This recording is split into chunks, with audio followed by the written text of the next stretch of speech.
Yes? Oh, Inspector Craig, good. Ask her to come up to room 14, will you? How are you doing, Lanson? Got it fixed up? Yes, everything's in order. I'll plug in here, Dr. Ginsberg. You're quite sure about this now? We can't afford to have a slip-up. Quite sure, Doctor. It'll work a treat. Oh, a little less formal, I think. Nurse, let's move these chairs a bit. That one there against the wall. Yes, Doctor. Careful, careful. What is this? New electrical gadget. Oh, one of those. The trouble with you people is you've no respect for science. Good afternoon. Good afternoon, Inspector. Everything's ready. Good afternoon, Inspector. Yes, it's been well tested, Inspector. It works perfectly. The least touch will make the connection. I guarantee there will be no hitch. All right, Lanson, we'll call you when we need you. Has Nurse Cartwright got the patient ready? Yes, Doctor. Quite ready. Nurse Bond here is going to stay and assist me during the experiment. Oh, good. That's very kind of you. Not at all, Inspector. I'll do anything I can to help. I would never have gone off duty if I'd thought that Mrs. Wingfield was unduly depressed. No one's blaming you, Nurse. But you say the others have arrived? Yes, they're downstairs. All four of them? Yes, all four of them. Brian Wingfield, Emily Ross, William Ross, and Brenda Jackson. They can't leave. I've posted my men.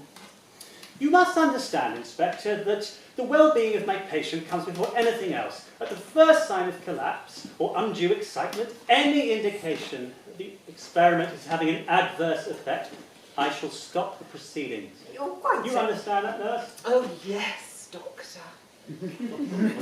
Quite so, quite so. I shouldn't expect anything else. You don't think it's too risky, do you? If I thought it was too risky, I should not permit the experiment.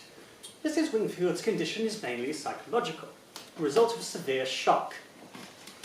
Her temperature, heart and pulse are now normal. Nurse, you are already acquainted with the family. Go down to the waiting room and bring them up here. If they ask you any questions, please be strictly non-committal in your answers. Yes, Doctor. Well, here we go. Yes. Let's hope we have luck. Have any of them been allowed to see her? Her husband, naturally, and also her brother and sister for a few minutes. The nurse assigned to look over her here, Nurse Cartwright, was present all the time. Miss Jackson has not visited Mrs. Wingfield, nor asked to do so. Quite so. You'll give them a preliminary little talk, will you? Put them in the picture? Certainly, if you wish. I see that Mrs. Wingfield fell from a second-story balcony. Yes. Yes, she did. Remarkable, really, that she wasn't killed. Head contusions, dislocated shoulder, and fracture of the left leg.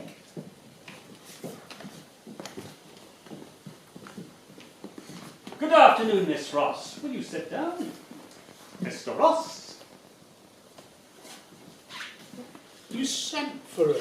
Good afternoon, Mr. Wingfield. It's not my wife. There's not bad news. No, Mr. Wingfield, no bad news. Thank God for that. I thought when you sent for us that she'd had a turn for the worse. There is no change of any kind, neither for the worse, nor, alas, for the better. Is my sister still unconscious? She is still completely paralysed. She cannot move or speak. It's terrible, simply terrible. Was Miss Jackson with you? Yeah, she was following us. Dr. Ginsberg, my secretary, Miss Jackson. Good afternoon. Poor Jenny. What an awful thing to happen to anybody. Sometimes I feel she would have been better off killed outright by the fall. No, anything but that. I know what you mean, Brian, but it's a living death, isn't it, Doctor? There's still some hope for your sister, Mr. Ross. But she won't stay like this. I mean, she'll get better, won't she? In cases of this kind, it is often difficult to forecast the progress of a patient. Injuries will heal, yes. The bones will knit. The dislocation has already been reduced. The wounds in the head are nearly healed. Then why shouldn't she get well? Why shouldn't she be better in every way? You are touching there on a field in which we are still ignorant. Mrs. Wingfield's state of paralysis is due to shock. The result of her accident? Her accident was the ostensible cause.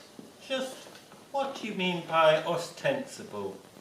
Mrs. Wingfield must have suffered unusual fears as she fell from the balcony. It is not so much her physical injuries, but something in her mind that has produced this state of complete paralysis. You're not trying to say what the inspector has been more or less suggesting, that my wife tried to commit suicide? That I don't believe for a moment. I never said I thought it was suicide, Mr. Wingfield. You must have thought something like that, or you and your people wouldn't be hanging around here like vultures. We have to be quite clear as to the cause of this accident. My God, isn't it simple enough? She's been ill for months, feeling weak, up for the first time, or practically the first time, goes over to the window, out to the balcony, leans over, is suddenly taken giddy, and falls to the ground. Don't get so excited, William. Don't shout. It's all very well, Bunny, but it makes me mad, all this business. Do you really think we want the police mixing themselves up in our family affairs? Now, Bill, don't get angry. If anyone should, it's myself, and I don't. What have we been asked to come here for? One moment, Miss Jackson. Miss Ross, I wish you could tell me a little more about your sister.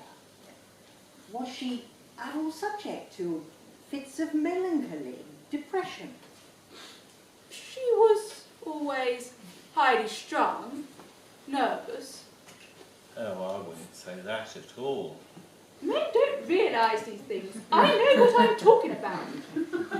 I think it's quite possible, Inspector, that her illness had left her particularly low and depressed, and that with other things she had to worry and distress her.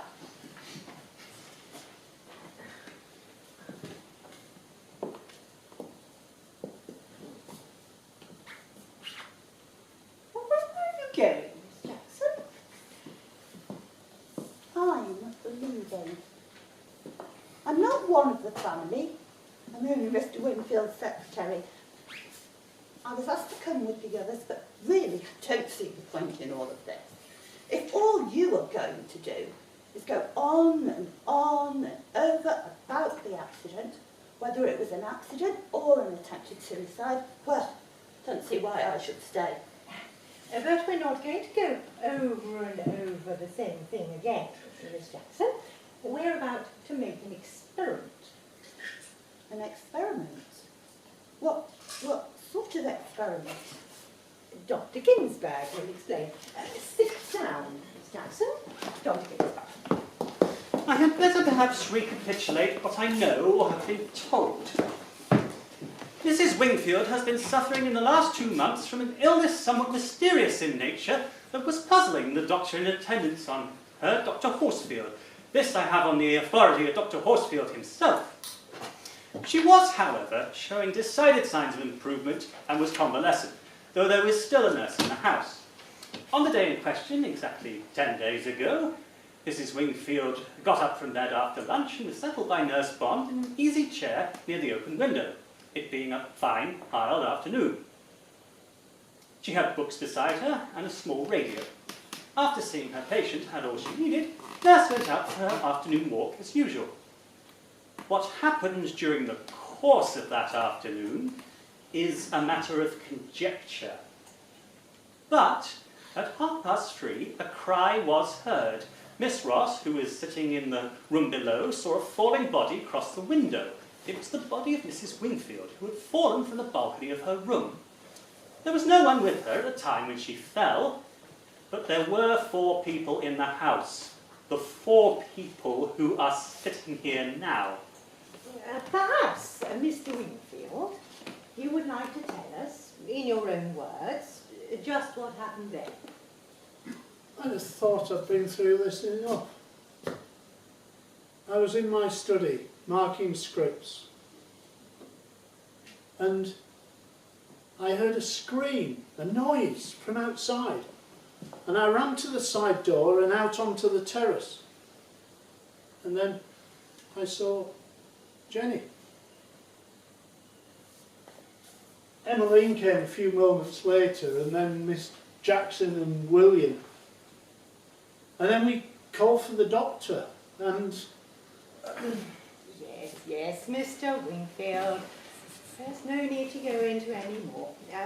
Miss Jackson, will you tell us your side of the story again? I was looking up a reference in the encyclopedia for Mr. Wingfield. I was in the library when I heard a commotion, people running. I dropped the book and went to join the others on the terrace. Mr. Ross? What? Oh, I've been playing golf all morning. Always play golf on a Saturday. Came in, had a hearty lunch. I was feeling whacked. Lay down on my bed upstairs. It was Jenny's scream that woke me. I thought for a moment I must have been dreaming. Then I heard this row down below. I looked out of my window, and there she was on the terrace, with the others gathered around. Oh God, do we have to go over this again and again? I only wanted to stress the point that nobody who was in the house can tell us exactly what happened that afternoon. Nobody, that is, except Mrs. Wingfield herself. Somebody ought to have been with her. I blame myself for leaving her alone. But she was supposed to rest in the afternoon, Brian. That was part of the doctor's orders. We were all going to join her at 4:30 for tea. But she was supposed to rest every afternoon from 3 o'clock until then. Miss Ross, the accident does seem a little difficult to explain. The railings of the balcony did not give way. No, she got giddy and overbalanced. I leant over myself to test afterwards, and it could easily happen. Mrs. Wingfield is a very small woman. It would not be so easy for her to overbalance, even if she was taking giddy. I hate to say it, but I think you're right in what you suspect. I think poor Jenny was worried and troubled in her mind. I think a fit of depression came over her. You keep trying to say that she tried to commit suicide. I don't believe it. I won't believe it. She had plenty to make her depressed. What do you mean by that? I think you know quite well what I mean. I am not blind, Brian. Oh my God, you've got an evil mind, Emmeline. My wife did not commit suicide. She wouldn't do that.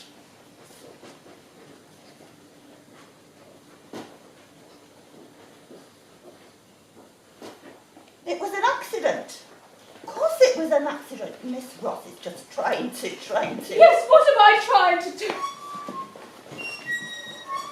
It's women like you that write anonymous letters, poison pen letters, just because no man's ever looked at you. How dare you!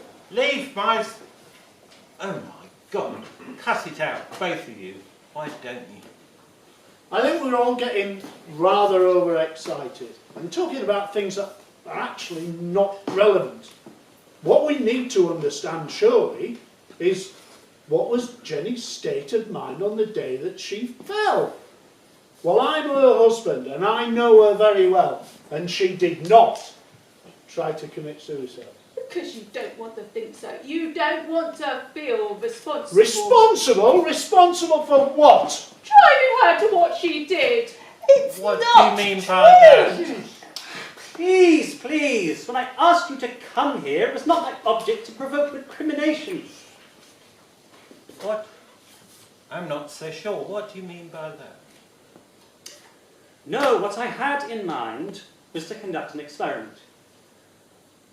You've already told us that, but you haven't told us what type of experiment. As Inspector Cray said just now, only one person knows what happened that afternoon. Mrs. Wingfield herself. And she can't tell us. It's too bad. She will when she's better. I don't think you quite appreciate the medical position, Miss Ross. It may be months, it may even be years before Mrs. Wingfield comes out of this state. I don't quite understand what you're driving at, Doctor. Yes, Mr. Wingfield. There have been those who have gone blind as a result of shock and have not recovered their sight for 15 or 20 years. Surely. There have been those paralysed and unable to walk for the same period of time. Sometimes another shock precipitates recovery, but there's no fixed rule. Ring the bell, please.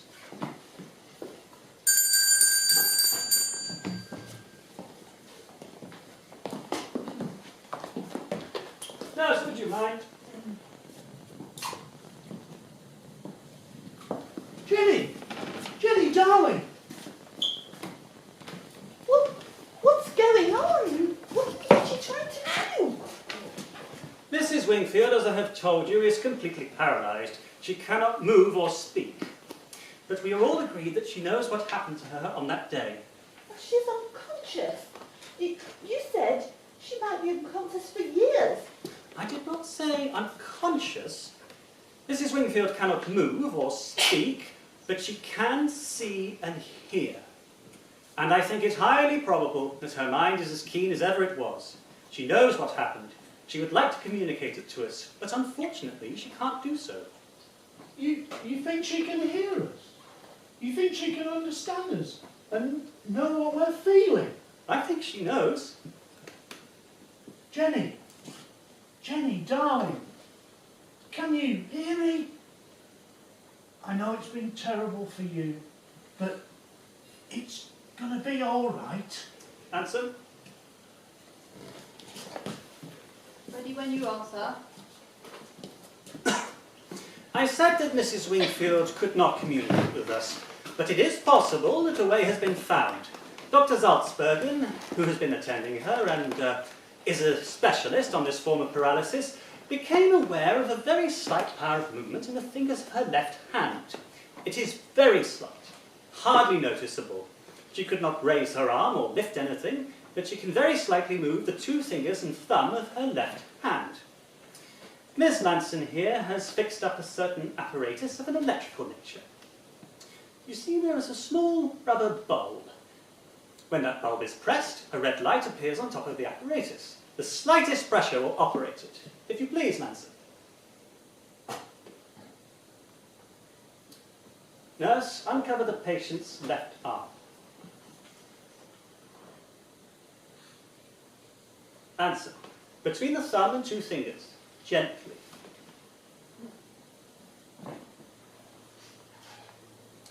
Now I'm going to ask Mrs. Wingfield some questions.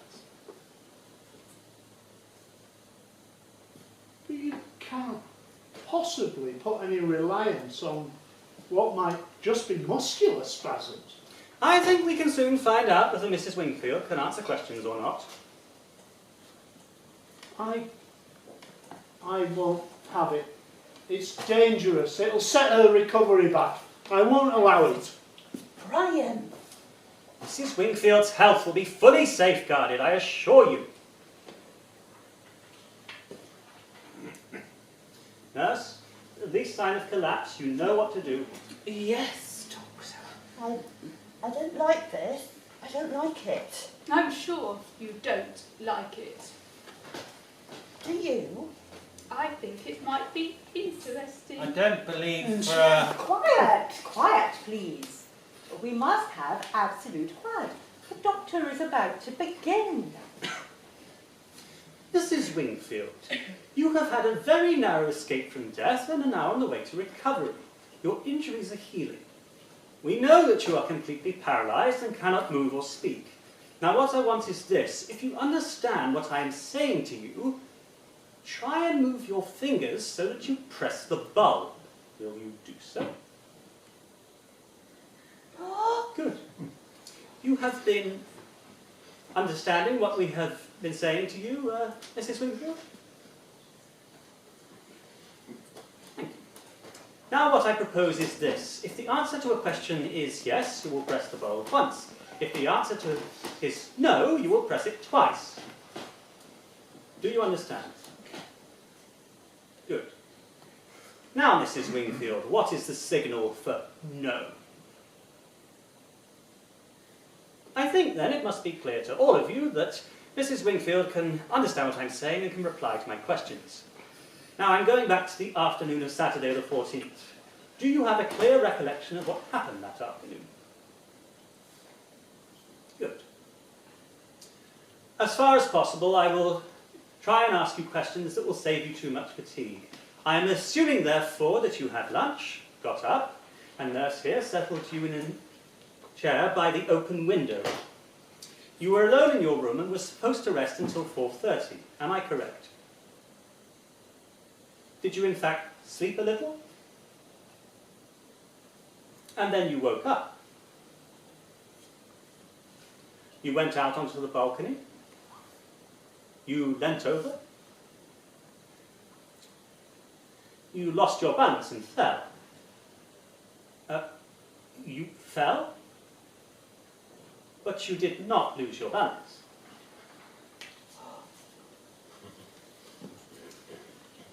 Mrs. Wingfield, we have come to the point where you have to tell us what happened. I am going to say over the letters of the alphabet. When I come to the letter of the word you want, will you press the bulb? I'll begin. A, B, C, D, E, F, G, H, I, J, K, L, M, N, O, P. P. You have given me the letter P. I'm going to hazard a guess. I want you to tell me if I am right. Is the word in your mind pushed? No, it can't be true. What the hell? This is iniquitous. Quiet, please. I cannot have the patient agitated. Mrs. Wingfield, you obviously have more to tell us. I'm going to spell again. A, B, C, D, E, F, G, H, I, J, K, L, M. M. The letter M is probably followed by a vowel. Which vowel, Mrs. Wingfield? A, E, I, O, U, M, U? Is the next letter R? Mrs. Wingfield, are you trying to tell us that what happened that afternoon was not an accident? Are you trying to tell us it was attempted murder? It's incredible. This is nonsense. She doesn't know what she's saying. I think she does. Mrs. Wingfield, did some unknown person come in from outside and attack you? Was it someone in the house who pushed you? Doctor, her pulse is quickening. Not much further. We must have the name. Mrs. Wingfield, do you know who pushed you? Good. I'm going to spell out the name. Do you understand? A, B. B, is that right? Doctor, she's collapsed. Is she It's all no right? good. I daren't go on. Is No. she all right? I forbid you to go on She'll with be it. all right. I forbid She you. must It's rest. We should be able dangerous. to resume in about half an hour. I think you must allow me to be the best judge of that. We'll move Mrs. Wingfield up near the window. She'll be all right there.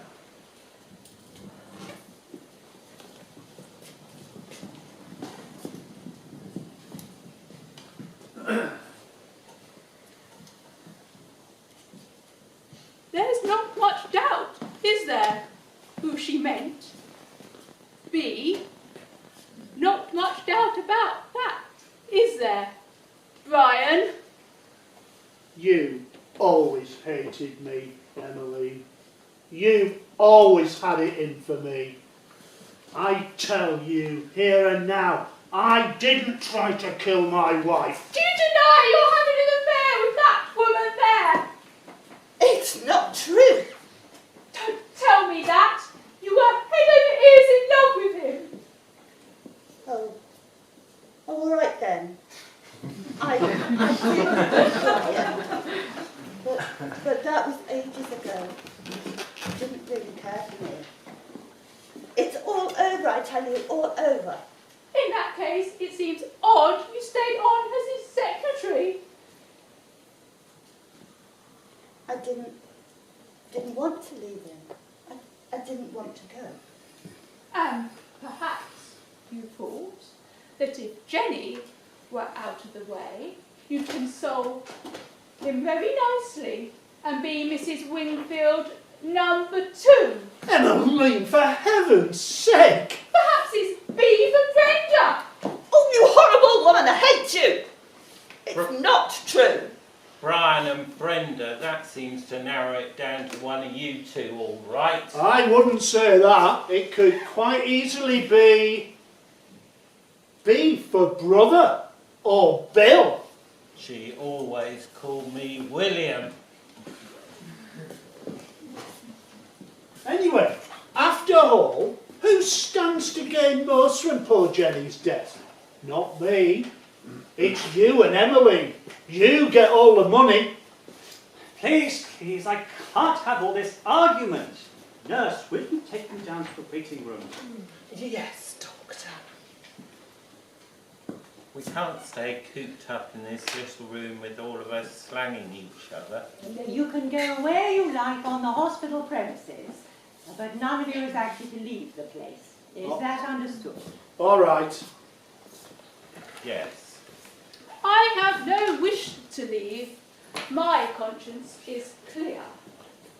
I think you did it. What do you mean? Well, you hate her. You've always hated her. And you and your brother, you get the money. My name does not begin with a B, I'm thankful to say. But it needn't. Supposing that after all, Mrs. Winfield didn't see who it was who pushed her. She has told us that she did. But it needn't be. Jenny was jealous of Brian and I. Oh yes, she knew about us. And she was jealous. And when that machine there gave her the opportunity to get back at us, don't you see how tempting it might be to say, Brenda pushed me? It could be true, it could be true. You're a little far-fetched. No, it's not. Not to a jealous woman. You don't know what jealous women are like. And she's been cooped up in that room, thinking, wondering, suspecting whether Brian and I were still carrying on with one another. Don't you see? It's not far-fetched. It could be true. It's quite possible, you know, Inspector. And you do hate her. I've seen you looking at her often. You loved Brian. You were half engaged to him, and then Jenny came home from abroad and she cut you out. You've never forgiven her. You always hated her. I think on that day you went into her room, you saw her leaning over the balcony, and it was too good a chance to be missed. You came up behind her and you pushed her. Inspector, can you stop this kind of thing? I don't know that I want to, Miss Ross. I find it all very informative. I must insist on your leaving now. The patient must rest. We should be able to resume in 20 minutes. Nurse will take you downstairs. Yes, doctor.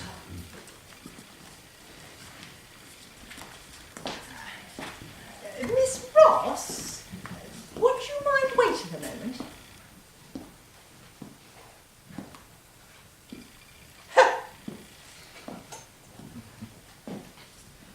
Well, what is it? There are one or two questions I should like to put to you. I didn't want to embarrass your brother. Embarrass William? You don't know him. He has no self-respect at all. Never ashamed to admit he doesn't know where to turn for the next penny. That's very interesting, but it was your brother-in-law I thought might be embarrassed by the questions I'm about to ask you. Brian, what do you want to know? Miss Ross, you know the family very well. A person of your intelligence would not be deceived as to what went on in it. You know the lives of your sister and your brother-in-law and what the relations were between them. It's reasonable that up till now you would say as little as you could. But now that you know what our suspicions are and how they were confirmed only a minute or two ago, well, that alters matters. Yes, I suppose it does. What do you want me to tell you? This affair between Miss Jackson and Mr. Wingfield, was it serious? Not on his part. His affairs never are. There actually was an affair. Of course. You heard her. She as good as admitted it. You know it of your own knowledge? I could tell you various details to prove it, but I do not propose to do so. You will have to accept my word for it. It started when? Nearly a year ago. And Mrs. Wingfield found out that? Yes. And what was her attitude? She taxed Ryan with it. And he? He denied it, of course. Told her she was imagining things. You know what men are. Lying their way out of anything. She wanted him to send the girl away, but he wouldn't. Said she was far too good a secretary to lose. But Mrs. Wingfield was very unhappy about it. Very. Unhappy enough to want to take her own life.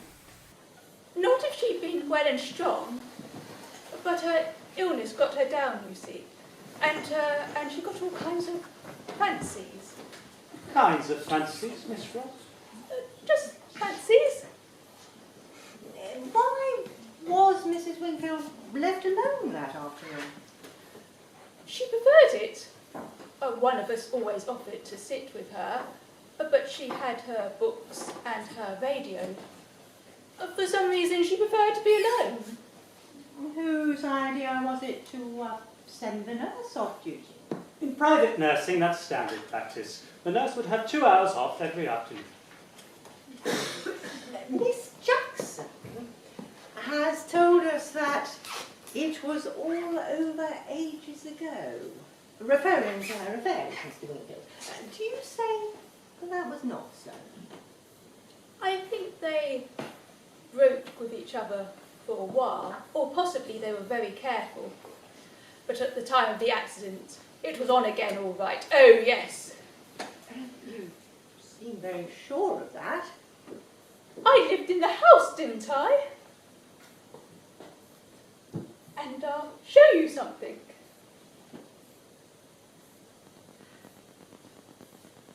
I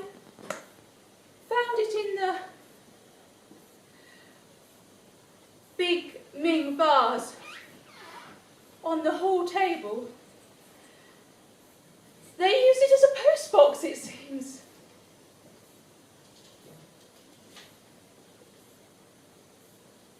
Darling, we must be careful. I think she suspects beef. It's Brian's writing, all right. So you see... Do you mind if I ask a question or two? No, please do, Doctor. Miss Ross, I'm interested in those fancies you mentioned. You had some particular fancy in mind, I think. Just the sick woman's imaginings. She was ill, you see, and she felt she wasn't making the progress she should have done. And she thought there was a reason for that? She was just upset. She thought there was a reason for that. Well, yes. She thought those two were poisoning her. That's it, isn't it?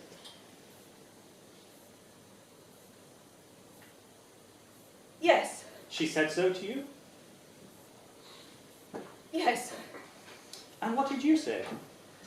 I told her. It was all nonsense, of course. Did you take any steps yourself? I don't know what you mean. Did you discuss it with the doctor attending her? Take any samples of food? No, of course not. It was just a sick woman's fancy. Well, it happens, you know, far more often than is known. The symptoms of arsenic poisoning, it's almost always arsenic, are practically indistinguishable from gastric disorders. Brian couldn't. He just couldn't. It might have been the girl. Yes. Yes, I suppose so. Well, we will never know now. Well, you're quite wrong there, Miss Ross. There are ways of telling. Traces of arsenic can be found in the hair, you know, and in the fingernails. I can't believe it. I can't believe it of Brian. Do you want me any longer, Inspector? I'll keep this. It's evidence. Yes, of course.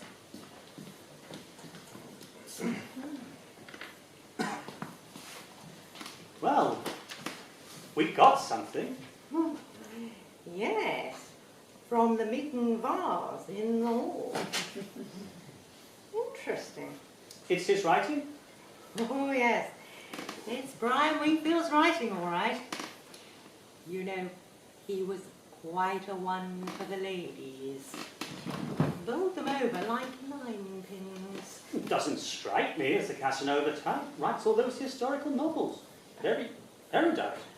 There's quite a lot of dirt in history. So, it wasn't all over. Get 4 people all het up and accusing each other. Get an embittered woman on her own and invite her to spill the beans. It gives you some material to work on, doesn't it? In addition to what you had already, what did you have? I went into the financial angle. Just some good solid facts. Brian Wingfield's a poor man. His wife's a rich woman. Her life is insured in favour of him. Not for a very large sum, but it would enable him to marry again if he wanted to. Her money came to her in trust. If she dies childless, it's divided between her brother and sister. The brother's a wastrel, always trying to get money out of his rich sister. According to Brian, she told her brother she wasn't going to pay for him anymore. But I dare say she would have done in the end. So, which is it? B for Brian, B for Brenda, B for Brother Bill, or Emmeline without a B? Emmeline without him. Wait a minute. Something I heard this afternoon while they were all here. Look, it's gone. Could it be B for Bert? No, that's definitely out. We've conclusive evidence on that point. The road was up in front of the house and there was a constable on duty there. Both the side and front gate were directly under his eye. Nobody entered or left the house that afternoon. You know, you asked me to cooperate, but you were very careful not to lay all your cards on the table. Come on. What do you think? It's not a question of thinking. I know. What? I may be wrong, but I do think so. You think it over. You've got 7 minutes. Huh? Oh!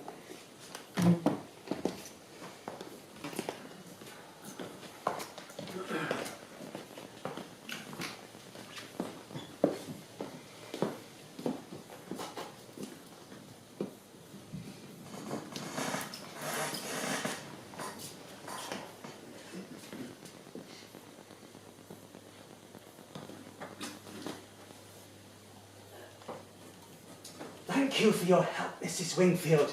We come now to the crucial moment in the experiment. Mrs. Wingfield, we are about to leave you here, apparently unguarded. None of the suspects knows that you regained your powers of speech yesterday. They don't know that you did not in fact see who pushed you off that balcony. Do you realise what that means? One of them will try to... Someone will almost certainly enter this room.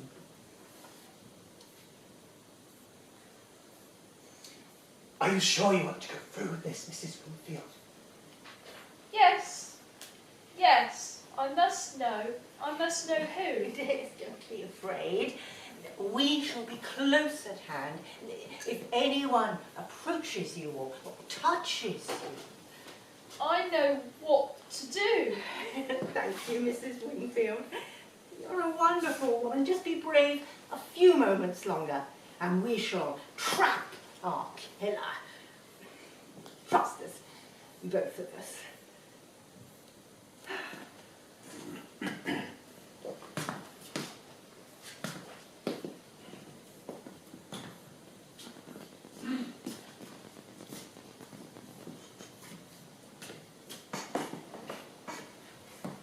Ready?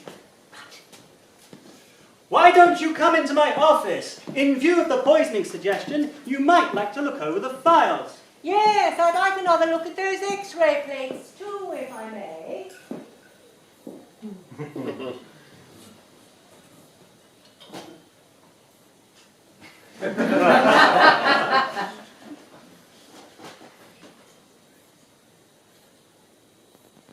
Help! Help! It's all right, Mrs. Wingfield. We're here. Help! Murder! It's all right. There!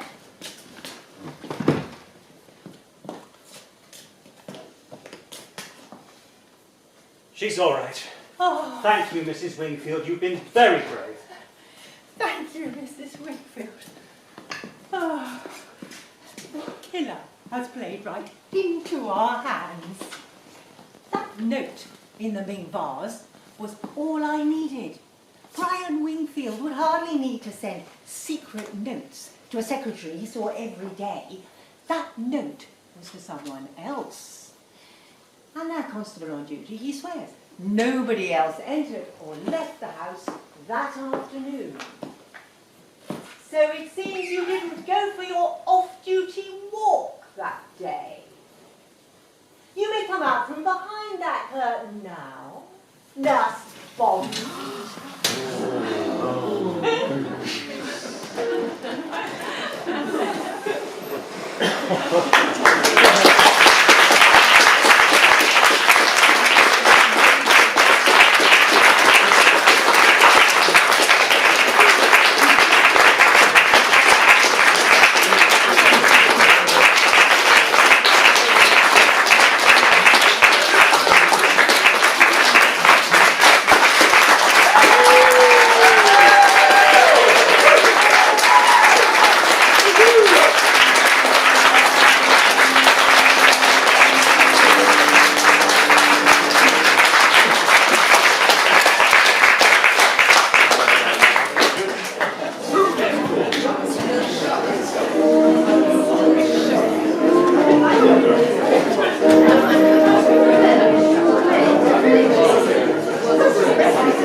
Am I in the picture as well?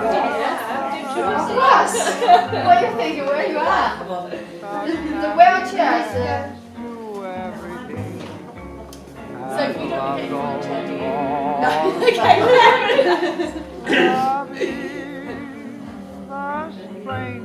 Three, two, one. Nice.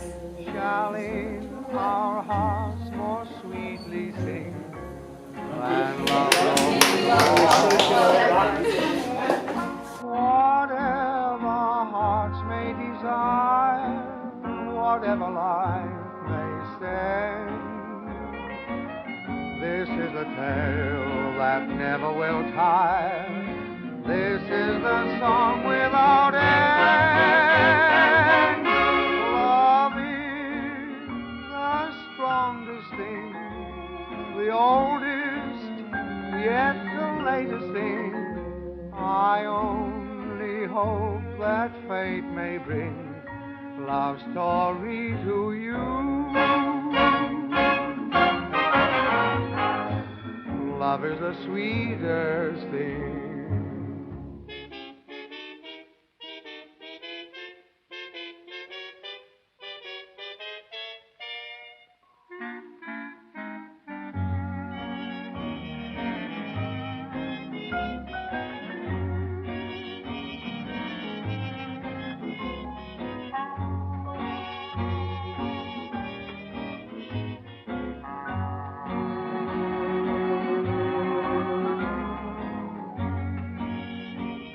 All head up and accusing each other.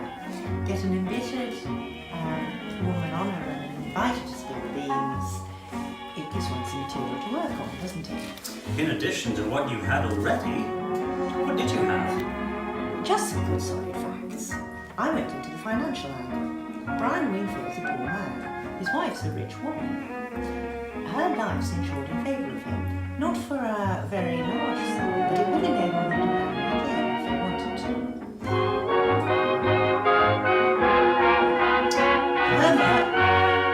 Her money came to her in a trust. If she dies childless, it's divided between her brother and sister. Her brother's a wastrel, always trying to get money out of his rich sister.